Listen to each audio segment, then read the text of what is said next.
Clubhouse. Joyce, would you care to join us to discuss things further? Privately? Oh, all right. But who is us? I'm sorry, how rude of me. We're the Thursday Murder Club.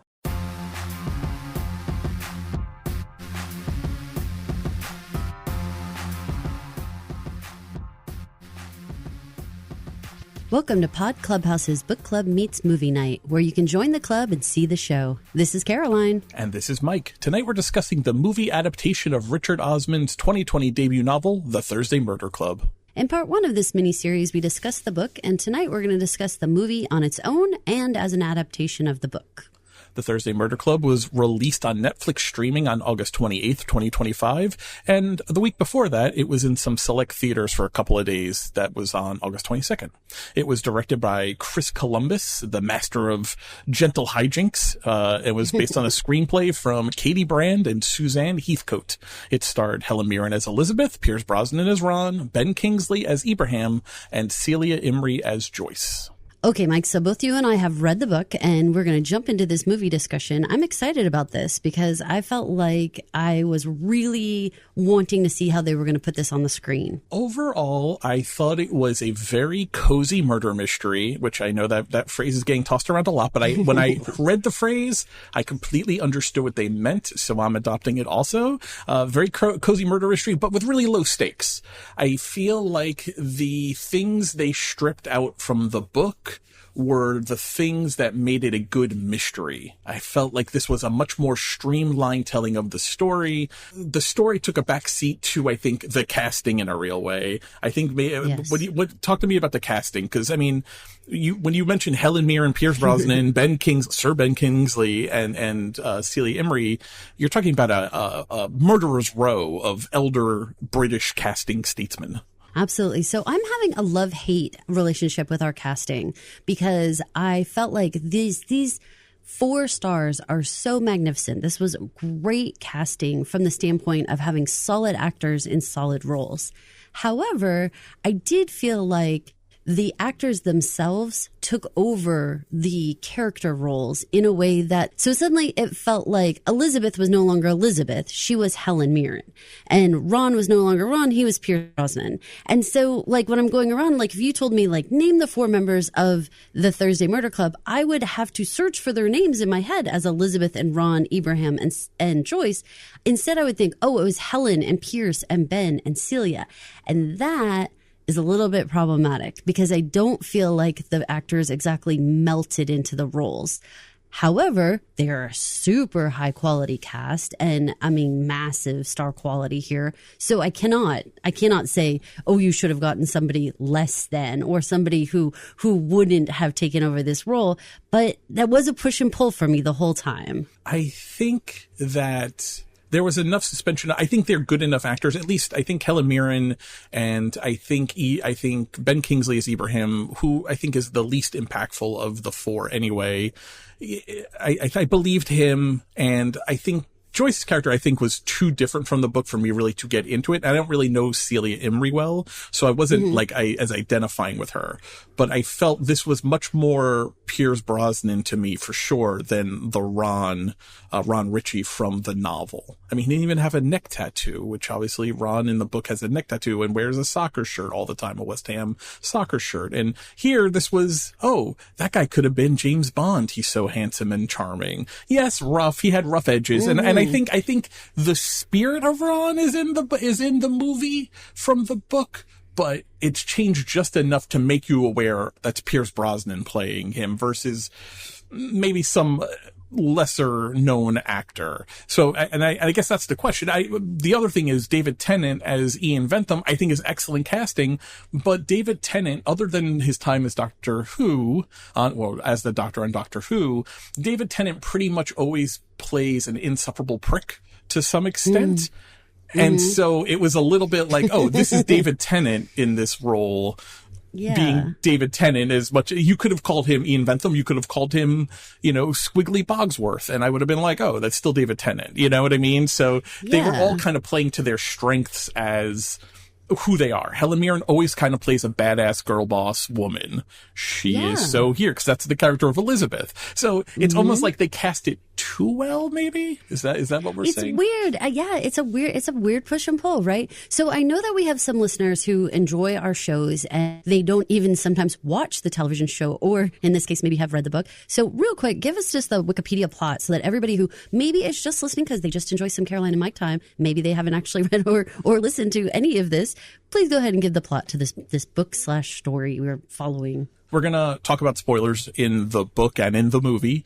So if you haven't read the book or watched the movie and you don't want to be spoiled on what's happening, you should pause this now. Go read the book. It's a quick read, and go watch the movie on Netflix. It's right there for you. Then come back and give us a listen, because we don't want you to cry foul for being spoiled. The simple story is a group of 4 pensioners, Elizabeth Best, Ron Ritchie, Joyce Meadowcroft, and Ibrahim Irif, set about solving the mystery of the murder of a property developer in luxurious Cooper's Chase retirement village near the fictitious seaside village of Fairhaven in Kent. I think that's a fair one-sentence, run-on sentence description of the story. But you really don't get the flavor of the beauty of Cooper's Chase retirement village. As a movie, let's assume we hadn't seen the book. Do you buy into cozy murder mystery, low stakes? You are the murder mystery of fan more so of the two of us, and certainly of movies and TV shows. Did this scratch the itch sufficiently for you?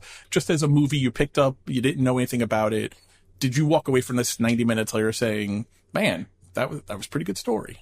I would say that I didn't feel the urgency and the pressure that I usually like to feel when I'm trying to solve a murder. Even like, again, the reason why we started this podcast is because you and I had been watching Murder, She Wrote. Even in those, there's a little bit more urgency because we've got to like solve this all and put the pieces together quickly.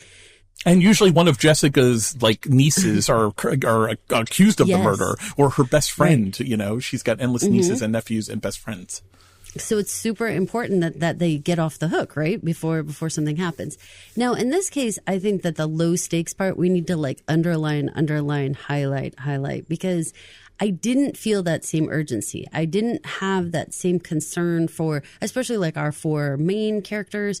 I didn't have a concern that they were in danger, or I was really very overly worried for their safety. And that part comes into play a lot in a murder mystery. In that regard, I didn't feel like it was clicking that box. However, I do feel like it was very well made. Chris Columbus is a great director. I like his style. It was very something you watch on a Sunday afternoon versus something you'd watch on a Saturday night. If you know, you know, and if you don't get it, I'm sorry. But it's more of just a Sunday afternoon, curled up on the couch. Maybe you're drinking some tea or something, and you're watching it. Very easygoing. Did you feel since you're not somebody who watches as many murder mysteries and that type of thing, did you feel an urgency? Did you feel like there were anything that you were actually worried for our characters? I watched this twice in preparation of doing this. The first time I watched it because I wanted to see it. I had read the book and I wanted to kind of be present for it.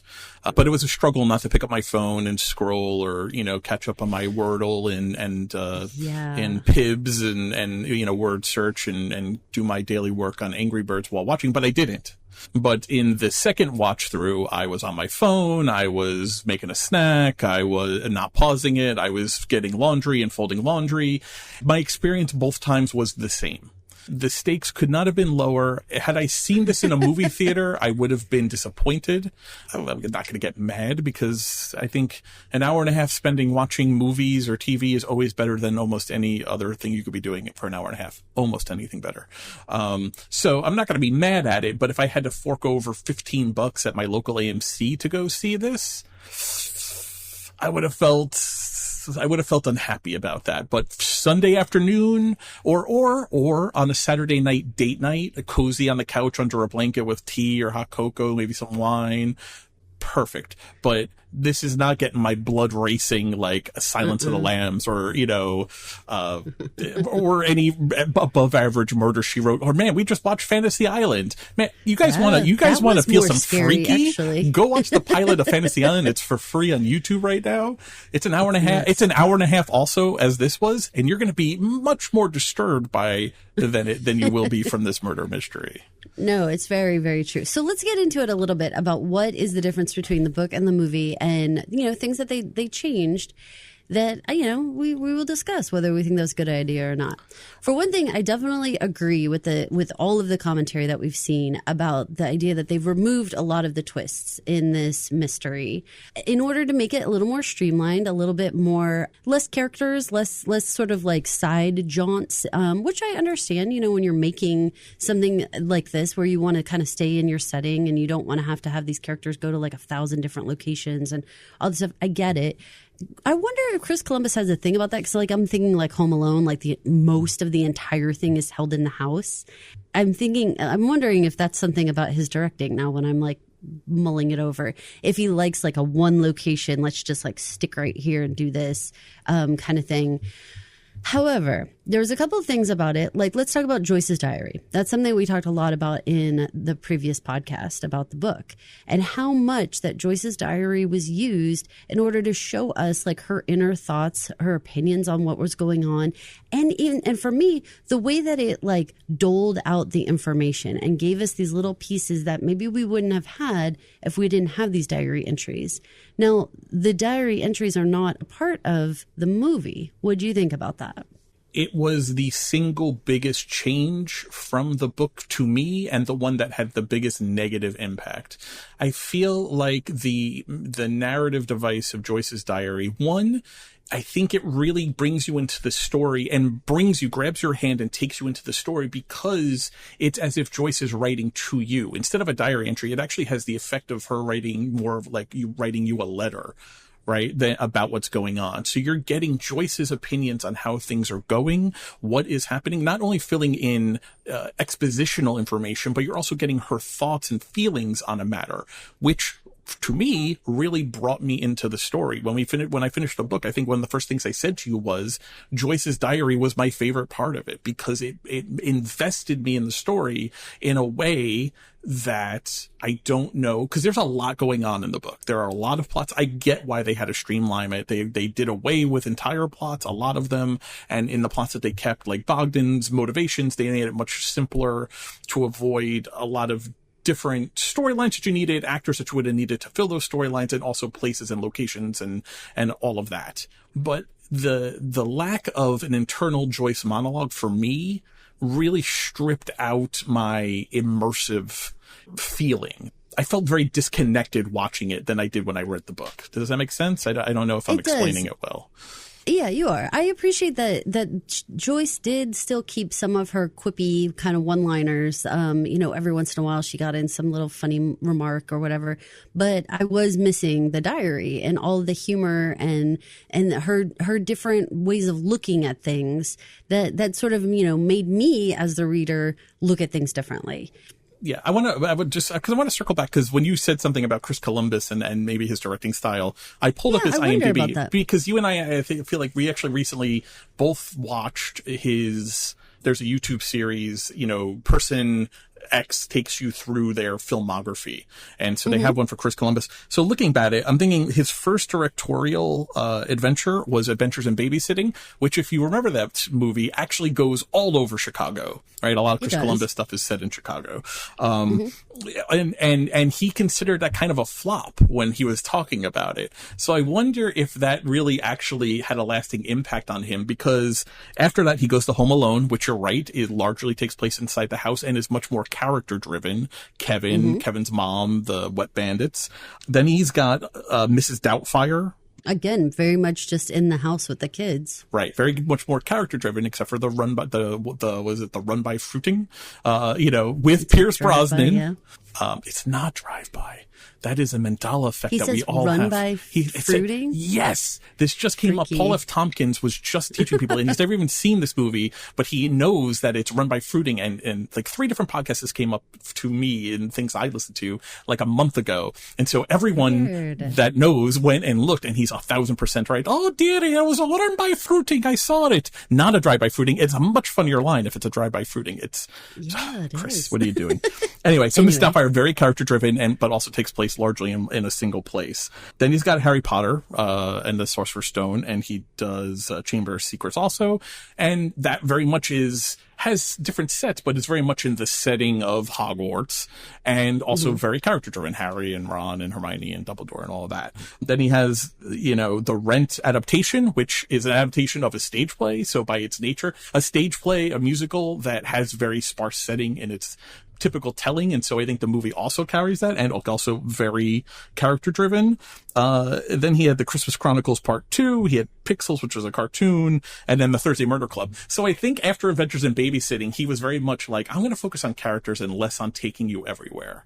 I think so. And I think you see that in this story. Yeah, and Cooper's Chase is a character unto itself, not unlike Chicago is in the movie Adventures in Babysitting or something like that. Or Home Alone, right? The wealthy part of. Yeah, I mean, people talk about that house all the time. Honestly, people go to see the house. What kind of illicit activities were Kevin's dad involved in that? But people talk about the wallpaper. People talk about the decorations. People talk about the architecture of the house. People go and stand in front of the house and take a picture.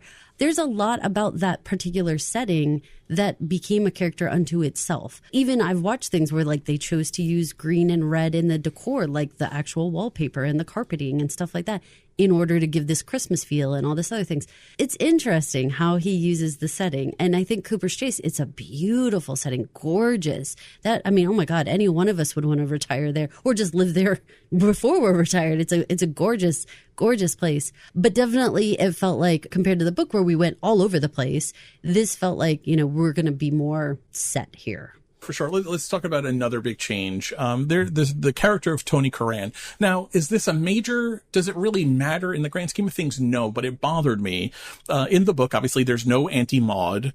Tony Curran doesn't have a resident relative at Cooper's Chase, and he is not a good guy. In the movie version, he is depicted as not only just a good guy, but Tony is on our side is a line. Tony was a good bloke, Elizabeth says to Auntie Maud, who they added. He is made out to be a sympathetic figure. It's even said that he actually is the one who bought Cooper's Chase, but brought in Ian Bentham because he needed more money to make it the kind of place he wanted it to be.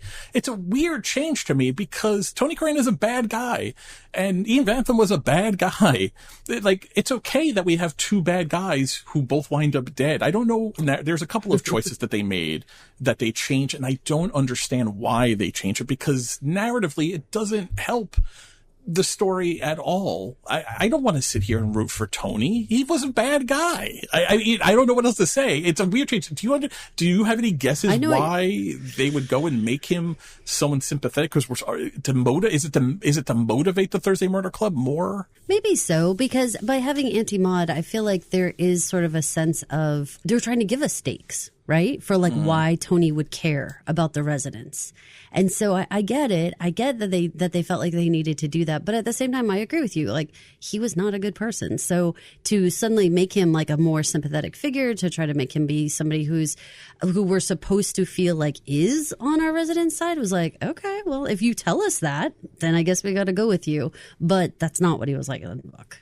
There's so many things big and small that change, but another big one is Bogdan. And the character of Bogdan, I think, is generally the same, though he seems younger to me in the movie than I had in my head in the book. Definitely. Not that he was necessarily like Elizabeth and Ron age, but see, in the book, he came off to me much older than the depiction of him in the movie. We discussed this a little bit in our first one about his motive for killing and everything about why did he do what he did. And they made this completely more complicated story in the movie with this whole idea of, I'm going to almost call it human trafficking, where they were bringing people over and then stripping them of their passport and making them almost like indentured servants. And this whole thing was much more complicated than in the book, where it's just they're, you guys remember, I was reread the book, that he was killing just a simple act of revenge. That was it. This whole story was much more complicated and kind of more grisly. And I know that sounds weird because it's his friend got killed. That should be grisly enough. But there was something really disturbing about this idea of human trafficking these people. The human trafficking, and then the fact that the character of Bobby Tanner was in on it, and that it was still ongoing, and the whole stolen passports, and that's what brings him to Tony Curran's house because he's trying to find his passport and he bludgeons him. If you haven't read the book, guys, that's not how it is in the book at all. Now, I think to me, it was actually a simpler telling. The idea of this man is basically holding him hostage here, has his passport, goes, there's an accident, there's a struggle, and he kills him.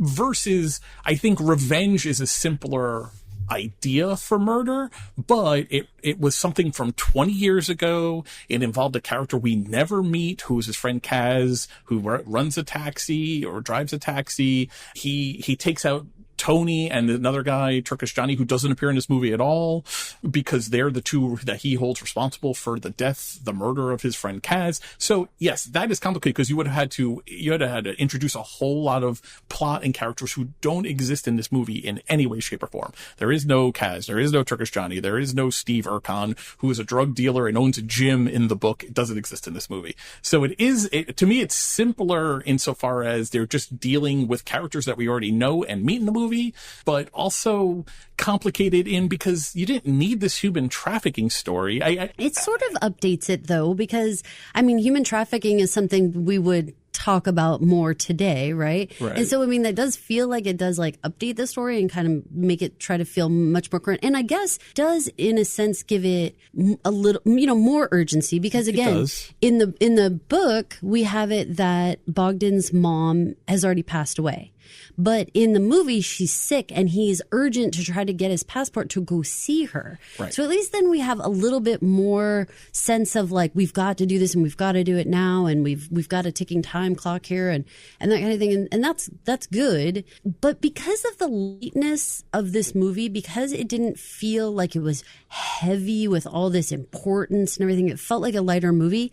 When you throw in human trafficking in what we're considering a cozy movie, that felt a little bit off for me. It felt too serious then, in a weird way. They could have kept it a revenge plot and just made it someone not from 20 years ago. They could have made it his mom. You still want to kill the mom, still have her be dead. Make it that Tony Curran murdered her in the present time, or murdered a brother or something in the present time, versus a 20 years ago. And then you still don't, if it's a brother you're trying to avenge versus a friend from years ago, all right, I don't need to know the brother. He killed your brother. You want revenge. Boom. I understand that plot line. So it's kind of like we introduce this human trafficking storyline as to explain why he needs his passport urgently. And so for that, we need to make the mom not dead, but sick. So there's a ticking clock on why he needs his passport sooner rather than later. You actually ended up changing a whole bunch of things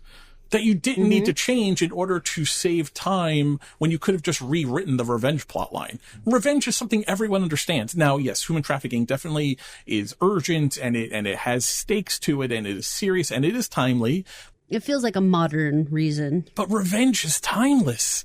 Make it a brother revenge or something. That way you don't need to spend time to cast it.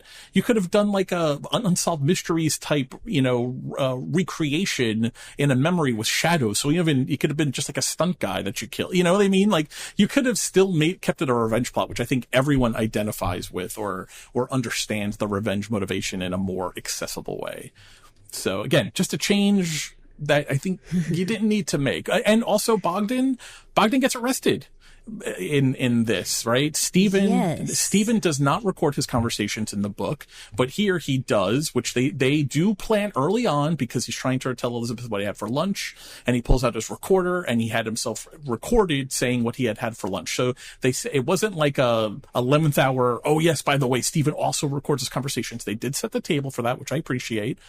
But I love the scene in the book where Stephen's like, I listen when Elizabeth talks, and I think you did kill Tony Curran. And Bogdan has a very calm conversation, but then he goes, shh. And Stephen's like, our secret, old boy. And he gets away with it in the book. Mm-hmm. That's great, because Tony Curran was a piece of trash. I'm happy Bogdan gets away with it. It sounds like we're all better off. One thing that's a question mark is that, now I have not read past this first initial book of the series, and it is a series.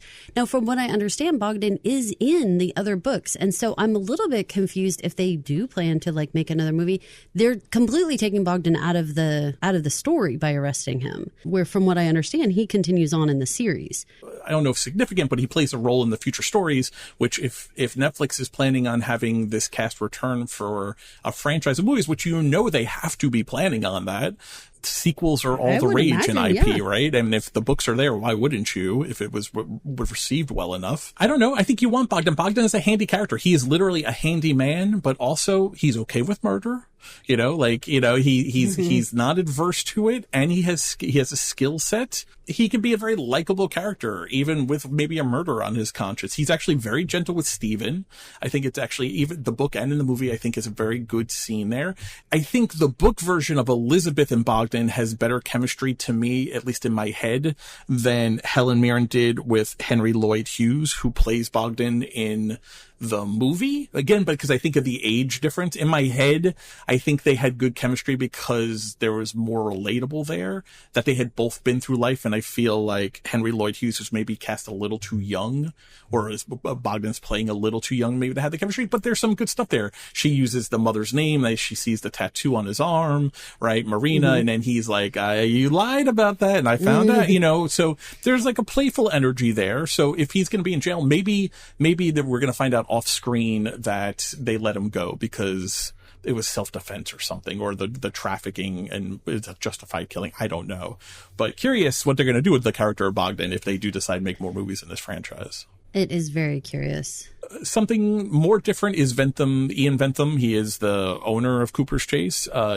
Though in the movie, he's one of 3 owners. In the book, it's just him and Tony.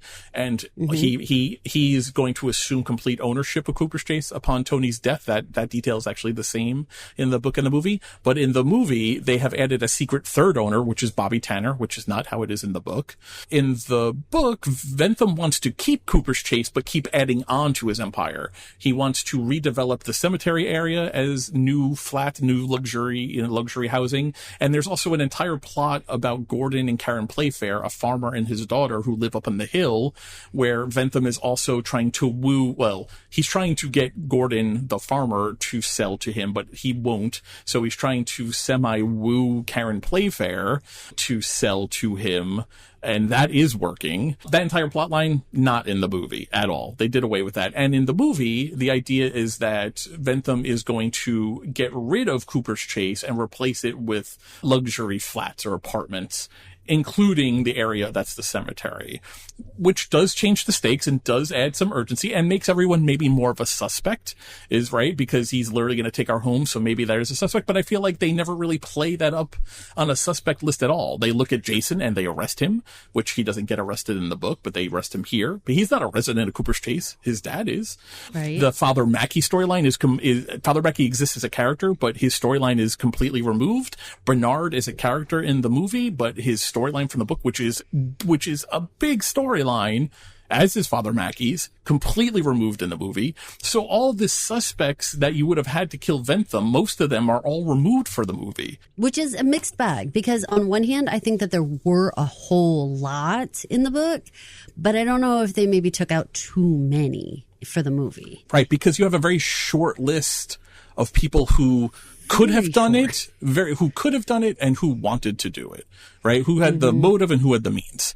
Jason does, but they get rid of him because he it turns out has having an affair with Ventham's soon-to-be ex-wife, which that detail is also in the book. Well, the soon-to-be ex-wife is the detail in the book. Jason does not have an affair, and it's certainly not his alibi. He's never actually arrested in the book, but he's arrested here, and he has to confess to the affair in order to get out because there's a timestamp picture. Jason does semi-woo Karen Playfair in order to get her to spill her guts on what she knows about Ventham's plan and who maybe have murdered him. But again, no Playfairs in this, so that plot line's gone. The whole character of Jason is different. It's a much more involved, complicated, interwoven storyline because Jason goes back 20 years. There's a whole component of the book that took place 20 years ago when Jason was younger and post his boxing career, or during his boxing career, but maybe towards the end of it, where he is running with Tony Curran and Ian Ventham and Steve Urquhart, who's not there, and Turkish Johnny, who takes the picture. They alter the picture. It's very clear Jason is in the picture in the book. Here, it's an arm that then Donna has to do some deducing to realize he's in the picture, but the book just gives that to you. But to avoid all of the 20 years ago history, which they just give like a one sentence lip service that Jason used to do work for them back in the day. That's all they say. They have to do all this obfuscation and stuff, which I get. Again, I get streamlining. You don't want to go 20 years of history. That totally makes sense. But there had to be kind of a simpler way to keep some of the plots, to keep some of the twists, to keep some of the mystery. There's not very mystery here. Yeah, right. Hey, but speaking of mystery, let's delve into the cold case a little bit that our core four were working on when all of this began. So we have Peter Mercer is the same, but there were some changes. Annie Madley is the woman who is killed in the book. They change her name for some reason to Angela Hughes. For some reason in the book, she's just stabbed. Here, they have her being stabbed and then thrown from a window.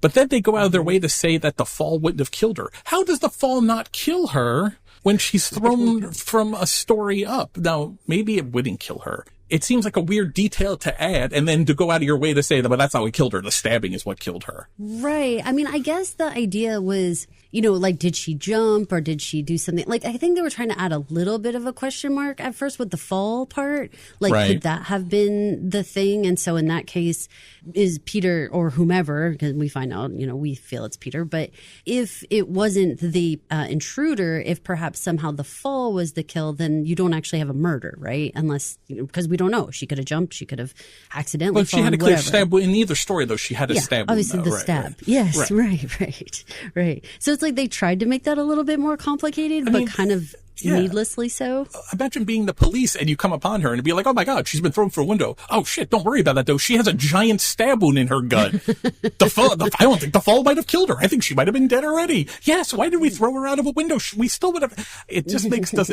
sense because it's actually not about the cold case. It's about the bones that are found in the cemetery. Yes, if not for Bogdan finding those bones and then bringing in Elizabeth, who then pieces it together that it was Penny because no one would take it seriously, and she felt like she knew that he had killed his girlfriend and she was the only woman constable at the time, and that all that motivation, all that's gone. Yes, that still comes out, but it doesn't have the same kind stakes. Of like and I was going to say kind of like in a weaker way. Like we're very kind of weak. told about it, but it's like very like, oh, Penny, Right. Which is like, you killed a man, Right. And this goes back to the Joyce's diary that when Joyce, the kind of epilogue of the story is through Joyce, through a Joyce diary entry. And she goes through a whole bit about how Elizabeth didn't go to the funeral. She must have said her goodbyes to John and Penny, right? She must have. She's talking to us. She's talking to herself. And then she says, Elizabeth must have been furious with Penny when she realized that she's the one who killed Peter Mercer and John hid the bones. I think he deserved it. I hope it was a slow, painful murder. I hope he died slowly and painfully. Like, there's an edge and a righteousness to Joyce. Like all that's gone here. So the speech that Abraham gives at the funeral for Penny was not in the book. The funeral was discussed via Joyce's diary entry, as I just said. The eulogy was actually written for the film, but shortly before it was filmed, Chris Columbus revealed at a New York screening, Ben Kingsley came to him and said, I have some ideas for the eulogy. And the version that Kingsley ended up writing was the version that they used in the movie. So that was a nice little detail. Oh, I love that. Right, but again, kind of different and kind of darker Definitely in the book. Different. And darker and in that way more interesting to me as a murder mystery. Now maybe Chris Columbus's vibe is usually not dark and evil. It's playful, light hijinks. That was immediately my thought. The second that you said is darker in the book, my first, like, the thing that just slammed into my head was like, yeah, but this is Chris Columbus.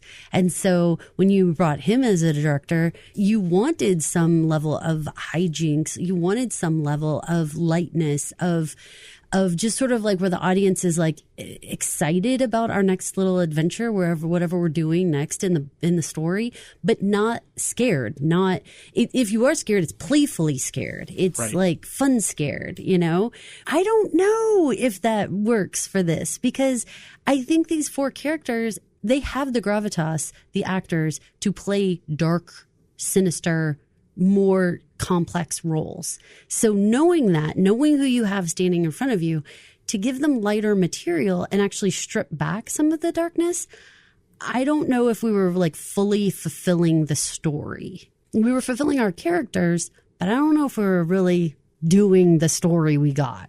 Maybe because what was given here to them was so easy, because it didn't really have a lot of emotional stake or depth to it. Maybe that's why it was harder for us to feel like they were the characters versus themselves, because they didn't have to put any effort into it, really. There's not a lot emotionally here for them to get into, which makes it maybe more mass popular. This is a movie you could watch with your 5-year-old and your Nana, all in the same room. Oddly, the most menacing part is a change that they made from the book to the movie is the Bobby Tanner part, where he sends like a goon after Elizabeth in the cemetery, and the guy's like, "Don't wake the dead," and then he's doing like this weird Sweeney Todd thing, like vibe in the flower shop, and he's all very menacing. In the book, he's a bad guy, but he's a bad guy who's kind of gone straight. Here, he casually is like, "Yeah, I do the flower shop now because I'm keeping a download. Please don't tell anyone my identity, but also I'm still very much into human trafficking." Yes. And also, yes, that's right. I did send someone after you to threaten you a little bit, but he didn't touch you. He just said menacing things to you in the dark, which it's, that's where you chose to make it. Make the scary bones. Make John the vet be like, I carry around syringe needles everywhere and I'm going to kill us all. You know, it's a whole thing. Where's the darkness of Father Mackey and his beloved nun hanging herself in the church? There's some dark stuff in the book that you could have kept, Chris. Maybe my 5-year-old doesn't need to watch the Netflix movie. I don't know, but slow down. Could Chris Columbus keep that in? You're saying he could, but not based on his body of work, he couldn't. Well, maybe. So I'm like, I don't know, man. I don't know. I think when you signed Chris Columbus up for the movie, you changed the vibe.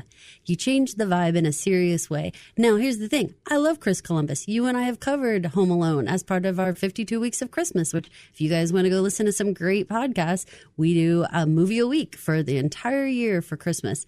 Go listen to that and totally get geared up for the holidays.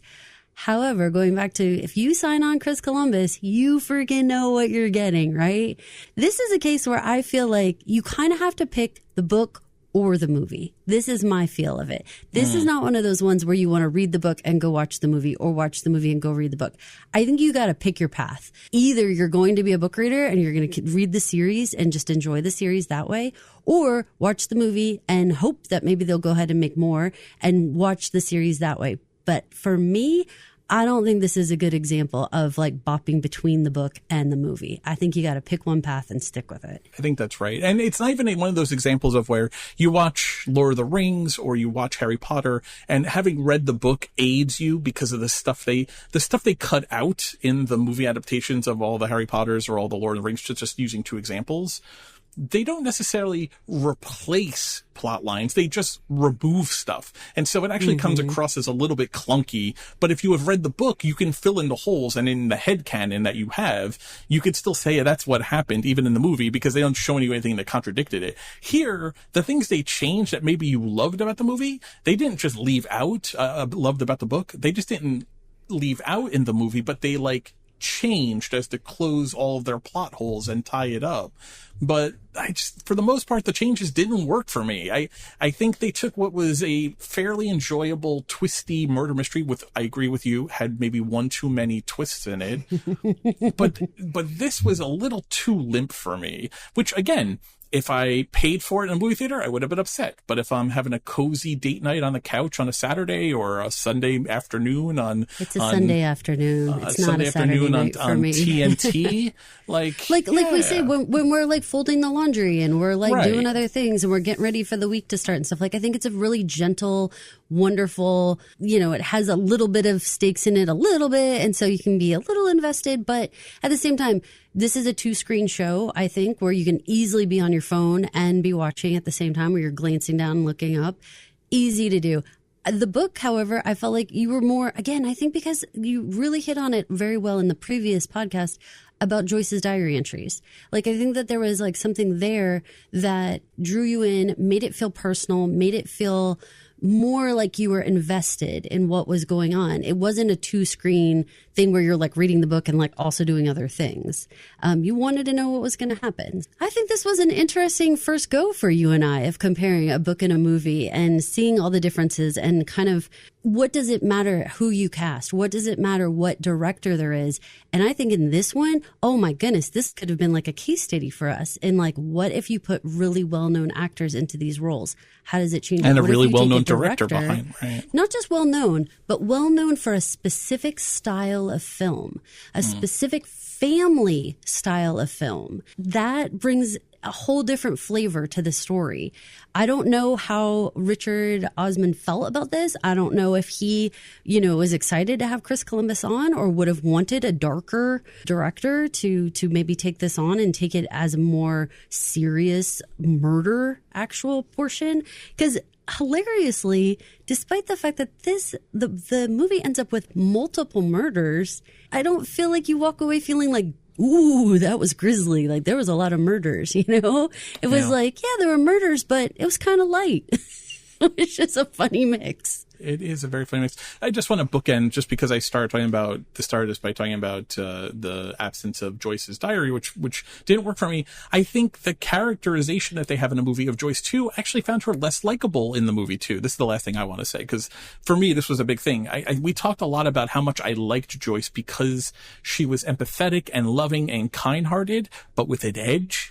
They're like when she's talking about in her kind of epilogue wrap up, she's talking about how she hopes Peter Mercer maybe suffered a little bit as Penny was killing him and that he didn't die right away. Like there's a kind of sick darkness there I like behind the eyes, but for the most part she wants to stay in the background. She wants to be the person her storyline with Bernard, it just very empathetic, very loving, very kind, but with an edge. Here I found her kind of just a little, it was missing some of the playfulness of her and the kind of sense of wonderment. I feel like every time her and Elizabeth were going out somewhere, either in her diary or directly to Elizabeth, she was very much like, oh, I'm so excited. I don't know what we're going to do, but I know with knowing Elizabeth, it's going to be something amazing. And yes, you see a little bit of that when they go and they do the whole nun bit in the police station and she's having fun with the microphone. Yeah, but there's less of it there. And you know what really turned me off? In the book, Elizabeth actually arranges Joanna to review Ventham's financials. She doesn't tell Joyce about it, and in fact in the email tells Joanna it's going to be a surprise for your mom, and it is. She gets her in their car or wherever, and she takes her down to meet Joanna, and they look at the financials together in person. Here, Joyce yells at Joanna on the phone to review the financials. Joyce in the book is not someone who yells at her daughter. She lives in the sun and moon by her daughter, and everything. A lot of her motivations are she wants to connect with her daughter and she wants to feel a connection to her daughter. I don't think Joyce is yelling at Joanna in the book. So when she does it here in the movie, it made me go, I don't like you as much. Yeah. Well, I think the other thing that you and I both talked about was that in the book, there was always the edge that you were speaking of that also made us think that she was capable of actually being a part of one of the murders, that she actually might have more secrets hidden. The movie version, there was nothing. I didn't feel like she was a part of that. And she was definitely a leading candidate for me as the one who maybe would have done it because she turned out she was a nurse there at the convent, in the ward, the hospice ward. And yeah, and because she had that edge, yeah, you could have been like, oh man, for peer to peer, I think maybe Joyce did do it. I think behind all of the wonderful cakes that she makes, maybe she's a little murdery. Or maybe there's something in the cakes. It may like something like that. And, they should have given Pierce Brosnan a neck tattoo. If you kept him as Red Ron, the union activist, just paint a little neck tattoo on him. That's all I'm saying. He was a charming, charming, charming man, though. And so I did appreciate it. Again, the casting, real push and pull for me, you guys. This could be one where people say, oh my God, how could you possibly complain about these 4 powerhouse actors being in there? It's just that they're such big powerhouses that I kind of lost my Elizabeth and my Ron and my Ibrahim and my Joyce, and I kind of instead was just looking at Helen and Pierce and Ben and Celia, and I love them, but they were just, I really felt like they outshone their roles. They were so big for these quiet roles that I felt like it just it really overpowered it. Another weird change? They call him Peter Ward in the book. That's Bobby Tanner's assumed name. Here they call him Derek. Derek is not menacing. That's not a menacing name. That's McDreamy's name in Grey's Anatomy, Derek. But you're making this guy, like I said, like a Sweeney Todd sending goons after you in the cemetery at dark. Now, I get you don't want a Peter Ward and you don't want a Peter Mercer, but Richard Osman thought it was okay to have two Peters. I think maybe we, the audience, could have kept them straight, that which Peter we were talking about. Just a weird change. Why? Just changing things to change things. It doesn't make sense to me. We are going to learn a lot, I think, in figuring out like what we like from book adaptations and what we like from different directors or actors come in and kind of add their flavor to our story. I think this is going to be fascinating. Mike, for October, we have... So we're going to do Sarah Pinborough's 2017 novel Behind Her Eyes. And then for the TV movie adaptation, we're going to be covering the 2021 Netflix 6-episode limited series. It'll be our Halloween-y, woo, fair. Awesome. This is Caroline. And this is Mike. Thank you so much for listening to Book Club Meets Movie Night. If you wouldn't mind heading over to Apple Podcasts, Spotify Podcasts, Pocket Cast Podcasts, or wherever you listen to podcasts, and rate, review, and subscribe. And while you're there, leave us a 5-star review. We would really appreciate it. It helps in promotion of the show. Many of you are going to be hearing this on maybe different feeds that we're just giving this as a sampler on our Gilded Age feed or our Yellowstone feed, or maybe you've stumbled upon it just on our brand new Book Club Meets Movie Night feed. But either way, make sure you subscribe to the Book Club Meets Movie Night. Please leave us a 5-star review. Thanks so much for listening. Thank you for listening. This has been an original Pod Clubhouse production. Pod Clubhouse is a podcast network dedicated to encouraging collaboration among podcasters and friends to bring a fresh voice and diverse perspective on a wide array of content. Please visit and leave a comment for us at podclubhouse.com. Rate, review, and subscribe to our podcast feeds on Apple Podcasts. Follow us on Twitter, Instagram, and Facebook. You can find us at Pod Clubhouse. Our DMs are always open, and we'd love to hear from you. Pod Clubhouse.